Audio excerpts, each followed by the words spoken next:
Hello, welcome back. Thank you so much for being here. Today we are finally testing out the new YSL Mini Couture Clutch in 825 Burning Desire. Now, I think this one is currently only available in the UK.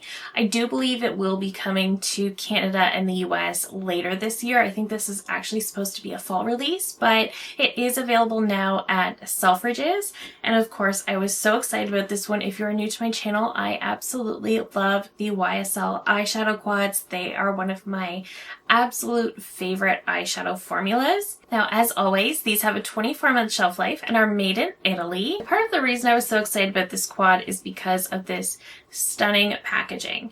So this is just so beautiful. This does say it is one of their collector palettes, so they do tend to have these more collector editions a few times a year. And I think I might actually like this packaging even more than their usual faux leather packaging that they have. Opening this up, the color story in here is beautiful as well, and I can definitely see those fall elements in this color story. We have this shimmery topper in the top corner, then we have this lighter matte shade over here. We have this shade down in the bottom that is the deepest in the palette. It looks like a matte, it's actually a satin, and then the metallic in the palette is actually a duochrome. It's got this pinky gold sort of shift to it. It's really, really beautiful, and I will pop up the swatches so you can see what that looks like. And this really is quite a beautiful color story. It doesn't look like it's going to be the most unique color story, but it is very, very beautiful and wearable. So I did already create one look with this palette, so I will walk you through that, and then we will create a look together today, and then I can get into some comparisons to some other quads and palettes that I have in my collection. Now, I think the looks in this palette, I am a little bit limited to the different things that I can do just because there are only 4 shades, but we'll see what we can do. I do think this is gorgeous. So let's get into that first look. So for this first look, I did of course start with that lightest shade, and this is just like all of their other mattes. It is very, very creamy. It's more like a cream to powder formula. I just blended this one in the crease in that outer corner to create a really beautiful base for this look. I didn't try to build it up too much. I just wanted a soft transition. From there, I went into that satin shade in the bottom corner. This performs much like a matte in that it is very creamy and easy to blend, but it does have a slight sheen to it.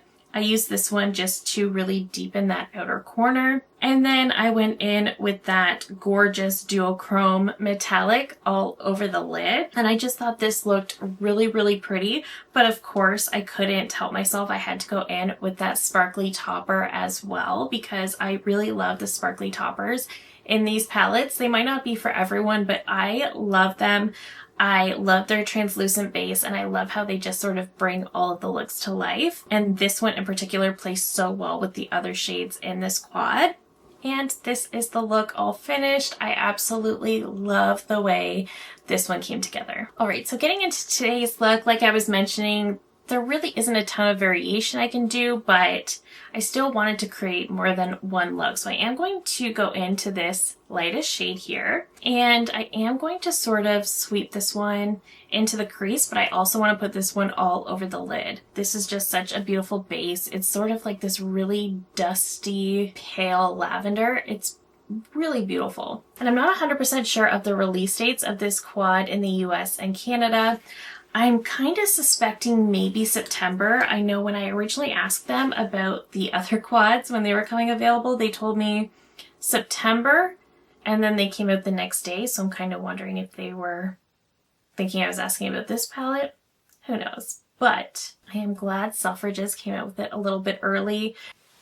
I just realized I completely forgot to zoom you in. Let me do that now. Okay, now you can see what I'm doing. So I have just gone in with that light purple shade all over the lid on both sides. I feel like I need a little bit more on this side.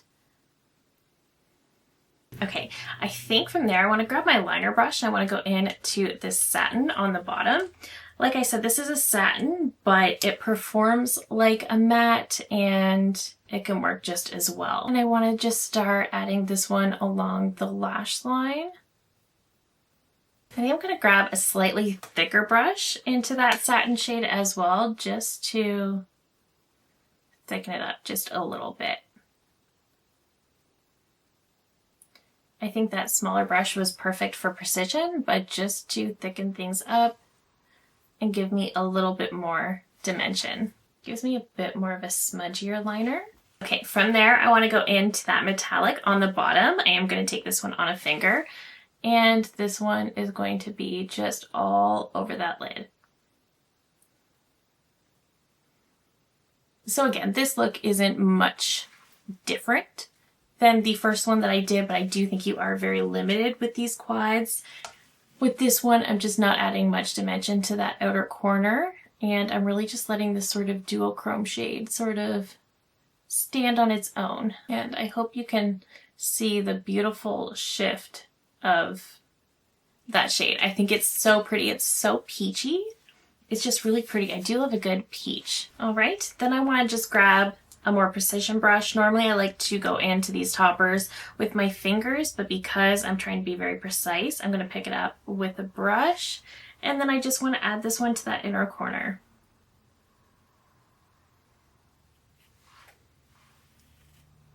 Just to brighten everything up. I think I might go back into that shade I used for my liner just to sort of reinforce that after adding that lid shade.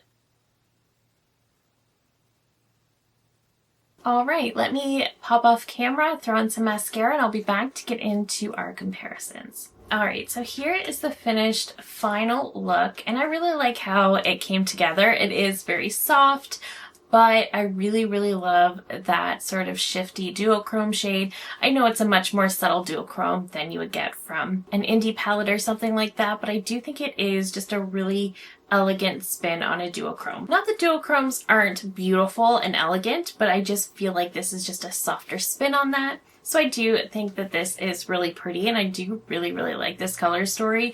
This is one that I know I will use a lot because it is softer, it's pretty. I think it's gorgeous for fall, but also for summer.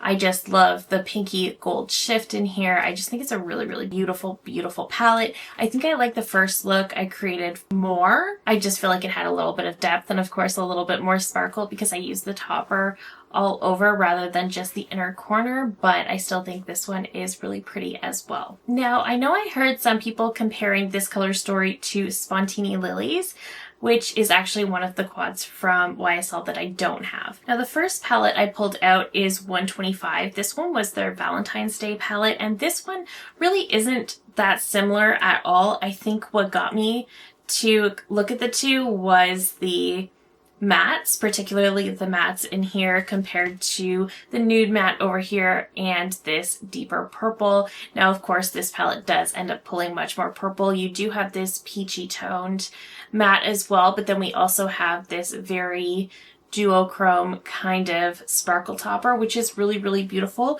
but it does end up making the palette quite a bit different. It has much more of a purple element to it, much more of a purple spin. So these definitely weren't very similar. Now, I did also pull out Babylon Roses because the sequin shade over here in Babylon Roses kind of made me think of this matte over here, but then otherwise the palettes really weren't that similar, whereas this one is more of like a peachy golden.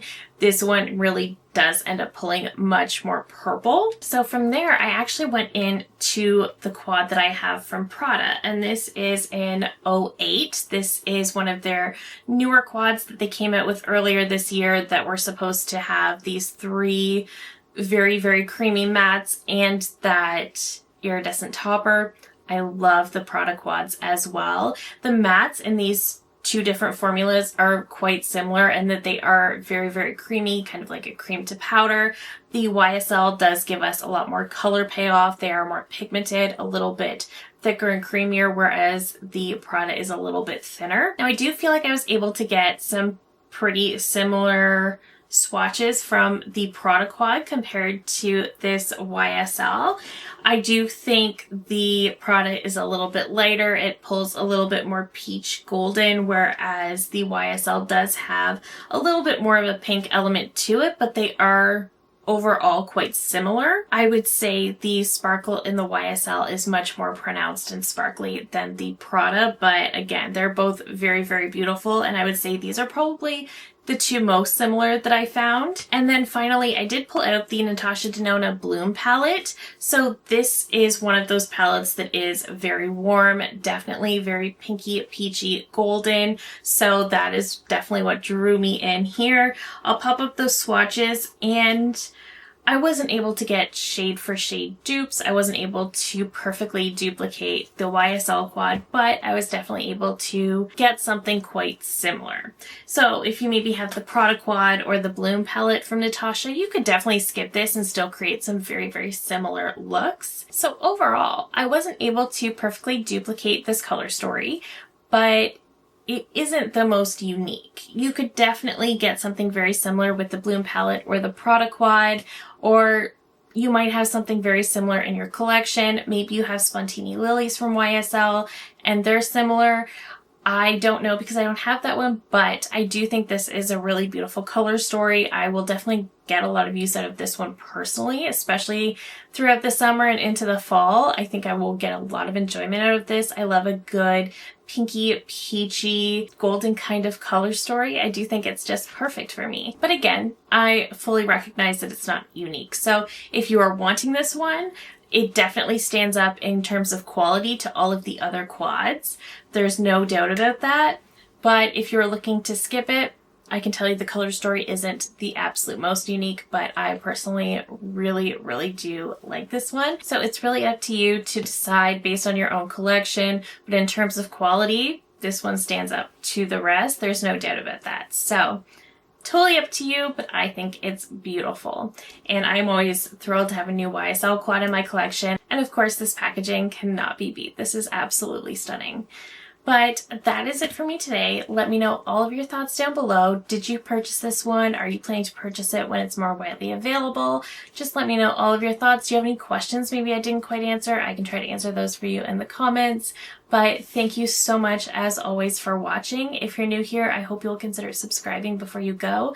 I do upload new videos every single week. Thank you again so very much for watching, and I will see you in my next one.